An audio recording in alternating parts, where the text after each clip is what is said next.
Now I've seen this. This is a meme. This is a meme. Well, it's not a meme. It's a screenshot of a tweet. This is shared by someone who's extremely woke. That is within my circle of knowing stuff. But I did look at this and thought, yeah, this kind of sums some shit up. This sums a lot of shit up. It says, we are living in an era of woke capitalism in which companies pretend to care about social justice to sell products to people who pretend to hate capitalism.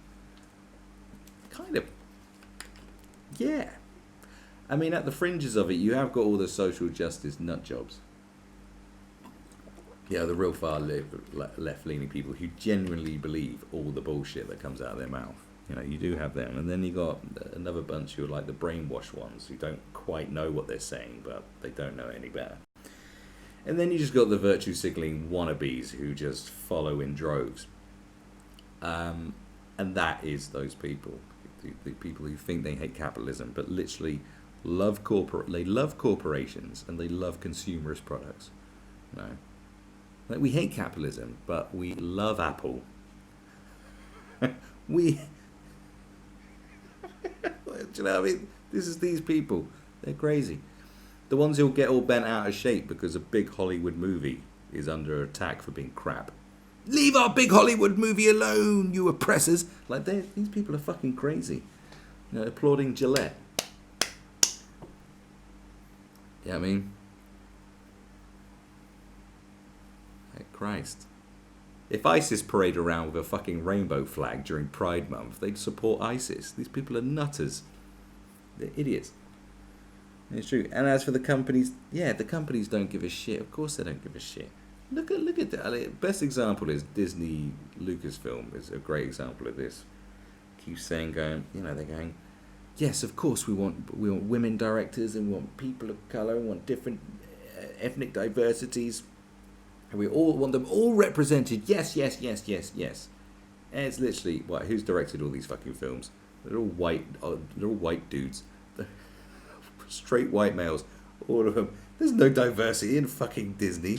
There's a serious lack of diversity right across the board. Saying, no, we've got a Chinese one in a very minor role that no one cares about.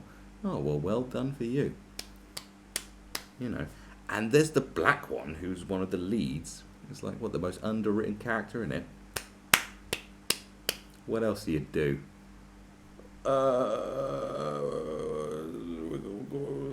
Pansexual. I don't know. These idiots. Then they're playing this game. These companies and these corporations. They're playing it and they're pumping it out so they can be propped up by the countless useful idiots on planet Earth. Who are these people that this comment references? The people who pretend to hate capitalism. They are the useful idiots of the world. They are the major corporations' useful idiots. And they know they are. Because I'll tell you for why.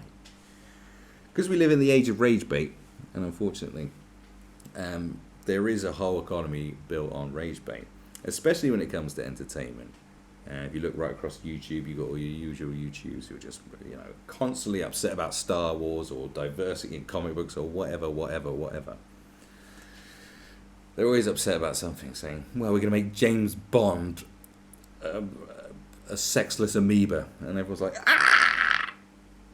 Everyone's upset and shit. The fact is, you're getting played. It's a game, and everyone's getting played.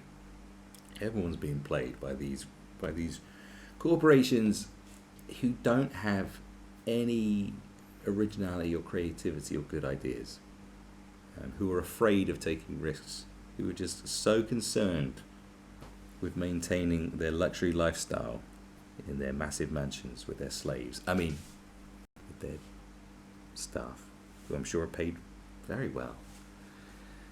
And how do they maintain this lifestyle? How do they maintain their position? How do they make sure stuff is successful when they're completely creatively bankrupt?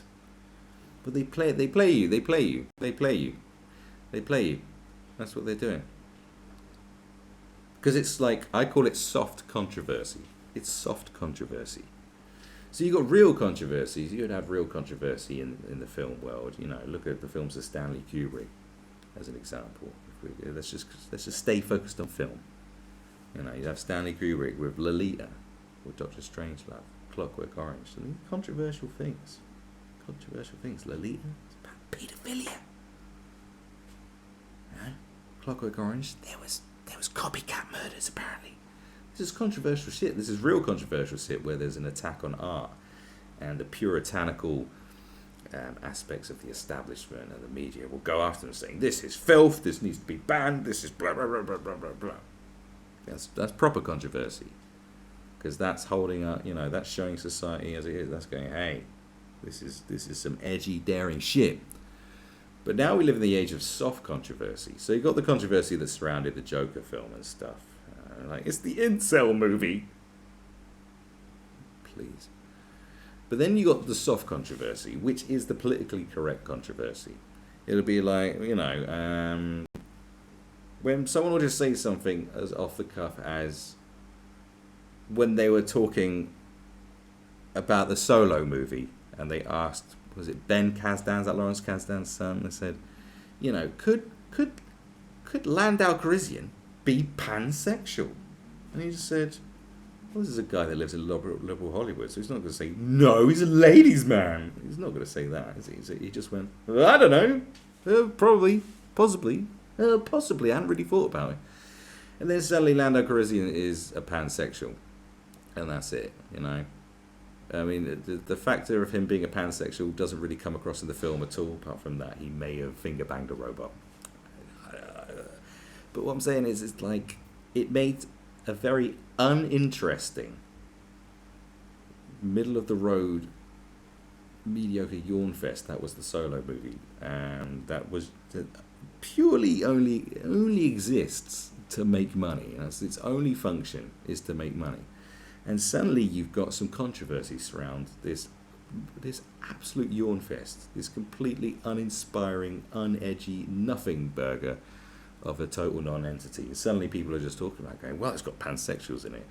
And then people are going to, and the people in the rage-based culture will have to make a video on it, and articles have to talk about it. And then you've got all the idiots going, this is wonderful. Yeah, pansexuality is represented in Star Wars. Yay! And then you've got the people going, this is disgusting. This is ruining all my goddamn childhood memories.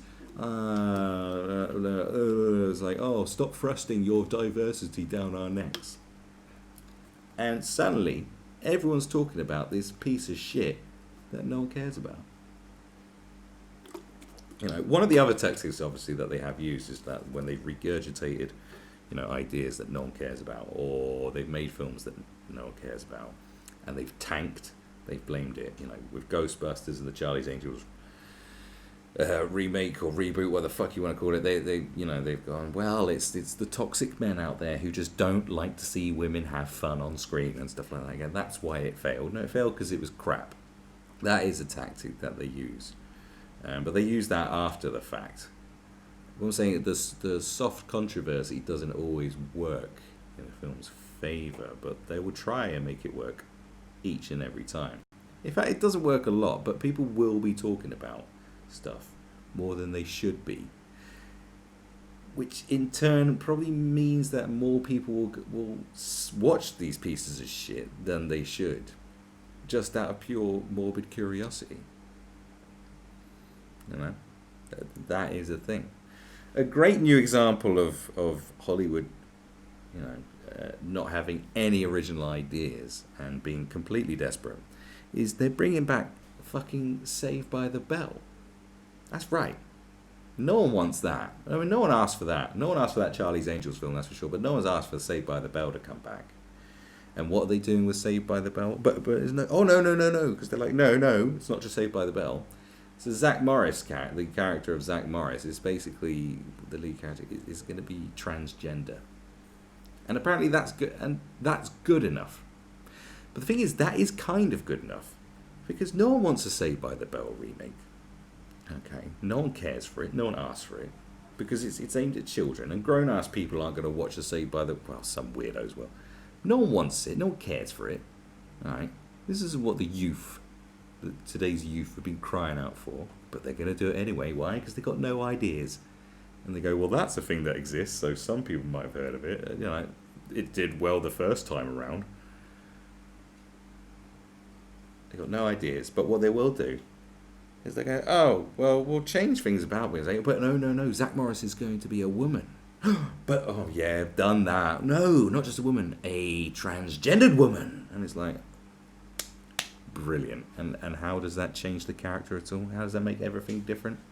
Oh, it's one for the times. But the thing is, it works on the level of them going, hey, look at us being progressive and diverse. And B, we know this is going to cause a stink because everyone's going to roll their eyes and go, oh, what are you doing? Making Zach Morris a transgender, you dickhead. And the videos will come out, the articles will come out. And then you've got all the useful idiots, the pretend wannabe anti-capitalists will all be coming out going, yeah, celebration, Saved by the Bell, Saved by the Bell have got a diversity, have solved their diversity problem. They've got Zach Morris is now a lady but used to be a boy. Zach Morris is the lady that have his dick cut off. One of those. We like them. That's progressive stuff, that is. We're virtue signaling. Hello. So they'll be championing it, and then everyone will get into a big tit for tat spat over, why Zach Morris has now got no penis. And it will be all over Twitter with all the useful idiots on Twitter. And everyone's talking about this Saved by the Bell remake that no one should be talking about. It should be just ignored. Hollywood and its lack of ideas and regurgitation of bullshit and just tweaking something like going, Batwoman's a lesbian. The Ghostbusters a female. 4, gonna make him a bird.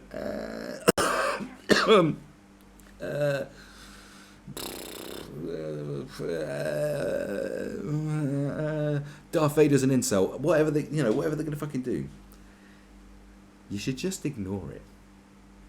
Ignore it. Now, you could be thinking, oh no, we could call out the fact that there are no original ideas, that no one wants this remake, and just not even mention the fact that they've shoehorned in some progressive idea like a transgendered person or a homosexual, just to go, yeah, look, we're doing something different, honest, to appease to the useful idiots who think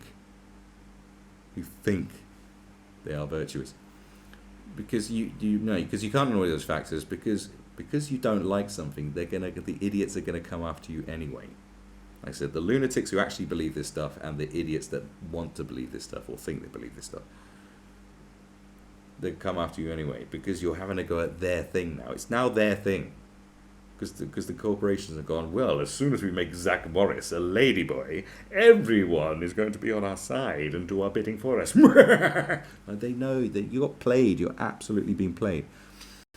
So you can't do your video about it and skirt over the fact that it's transgender or whatever and say, why are you doing this? This is just silly. You can't. You just have to completely ignore it. Completely ignore it. Which is kind of what happened to that Little Women film, isn't it? Like, hasn't everyone just completely ignored it? Like the Charlie's Angels reboot, pretty much everyone ignored that. A few people made a video, but like most people, how I comment on it, but it's just because I could see it coming, saying this is just going to tank, and it's going to tank, and they're going to blame men, and that's what they did. They are so shameless. They're kind of becoming like the communist regime in China, who are sort of going around because this is what's going on. Like Xiaoping, or his name is, like, because they're having a bit of financial, it's getting a bit stagnant. The growth isn't going up as much as it was. They're going through a bit of a lully period of, the financial growth isn't there. And what they've been doing is just blaming foreigners for it. Just blaming foreigners instead of, evaluating what they've been doing. And that's what Hollywood does, the same thing. It goes, no, it's everyone else's. It's your fault for not liking what we did. What the fuck did that work? Like, Hollywood literally will just tell you to go fuck yourself as a consumer, as a customer. All they do is pump out consumerist fucking nonsense, and then they have the nerve to have a go at the consumers. Right? These people aren't artists. You can expect an artist. Like, look at Wale, the rapper. When he doesn't get nominated or feature on a top 20 list of the year's album, when he doesn't get nominated for an award, or someone gives him a bad review, he'll, you know, kick up a stink and go, he'll phone people up or go around the office and go, why don't you like my album, you piece of shit, I'm going to fucking kill you. Like, while he's, you know, because he's an artist. You can expect artists to do stuff like that. Alright, artists might get a bit like, woo, you know. These people, in Hollywood, these executives and shit, the people making Elizabeth Banks directing fucking Charlie's Angels, Paul Feig, these people aren't fucking artists. They're just corporate whores pumping out consumerist nonsense. So fuck them. I say fuck them. And because they're corporate whores pumping out consumerist nonsense, they shouldn't be going around having a go at customers. Because in business, because all this is business, this isn't art, this is business, this is pure business. You don't go around cussing out your customers. That's ridiculous. Or your potential customers. Why didn't you come to my shop? Is it because you're racist? No, your shop's shit. All it sells is chocolate coins. They're only popular at Christmas, you fucking idiot. Anyway. So, yeah. So to all the woke, useful idiots, just leave them. But I think it's, like I said, I think it's time to stop. Ignore everything that blows up on Twitter and ignore all this nonsense that gets pumped out. You know, Zach Boris is now a fucking transgender. It's like, oh, well done. Thanks for just giving us the same thing, but slightly different. You know, it's completely, it is creatively bankrupt, and the woke, useful idiots just need to fuck off. And all you people who make videos going, oh my god, Captain America's now going to be Bengali, like, you know, you're falling into their hands too, because you'll help spreading it. All news, you help spreading the message, because they're going to keep doing it, because sometimes it works, but a lot of the time, a hell of a lot of times, it hasn't worked. It didn't work for Ghostbusters, it didn't work for that Charlie's Angels bullshit. It's not going to work for the fucking Saved by the Bell remake, that's for sure. You know, it doesn't always work, but the thing is, it doesn't matter if it doesn't work, because they just keep doing it anyway. Like, it's like they just enjoy failure. I've no idea, I just don't know. Or they think if they just keep doing it, we'll be conditioned into it. I don't know why they keep doing it. It's fucking crazy. There's your shit.